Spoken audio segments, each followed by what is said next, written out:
Satisform conçoit et fabrique depuis maintenant plus de 15 ans des dispositifs de rééducation fonctionnelle. Nous focalisons toute notre attention sur l'EDPA. Nous équipons de nombreux centres de santé dans le domaine locomoteur, neurologique, maladies dégénératives et plus récemment dans le domaine respiratoire. Je m'occupe du secteur neuro-orthopédique. Nous avons ici l'occasion de prendre en charge les polytraumatologies liées à l'accidentologie routière.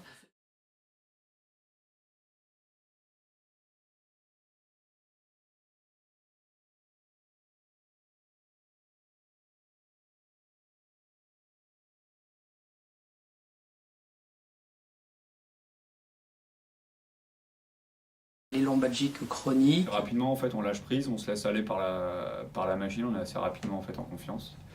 Et on s'aperçoit du gain d'amplitude au fur et à mesure des séances.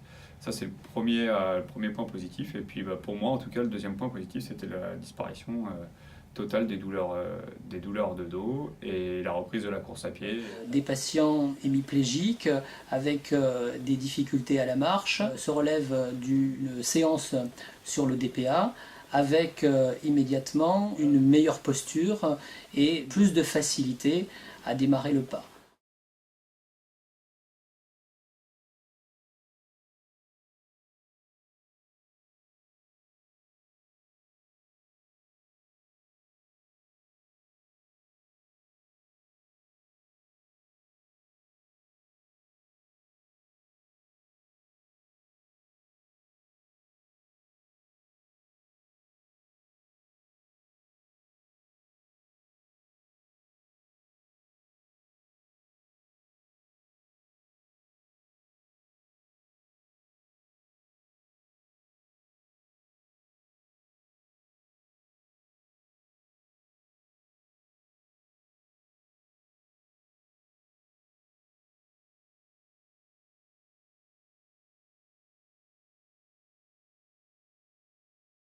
On l'a vu également chez les patients parkinsoniens qui, immédiatement après la séance, voient disparaître leur freezing et n'ont plus cette problématique à l'initiation du mouvement. Le DPA est aussi un outil qui peut nous permettre d'améliorer l'autonomie des patients. On peut obtenir des résultats intéressants sur les patients qui sont parkinsoniens. Sur le DPA, le patient s'installe en décubitus dorsal. Un mouvement est généré à une rythmique précise pour stimuler un mouvement en lemniscate 3D au niveau articulaire. Le DPA diminue la douleur et restaure en un minimum de temps des aptitudes fonctionnelles. Elles sont mesurées par des gains d'amplitude articulaire, des améliorations de posture, une amélioration de l'ampliation thoracique, une meilleure qualité de marche et un gain d'autonomie. Le patient sur le DPA est acteur de sa rééducation, soit dans le lâcher-prise ou soit dans l'éveil proprioceptif et le gainage. Le DPA libère le thérapeute des tâches répétitives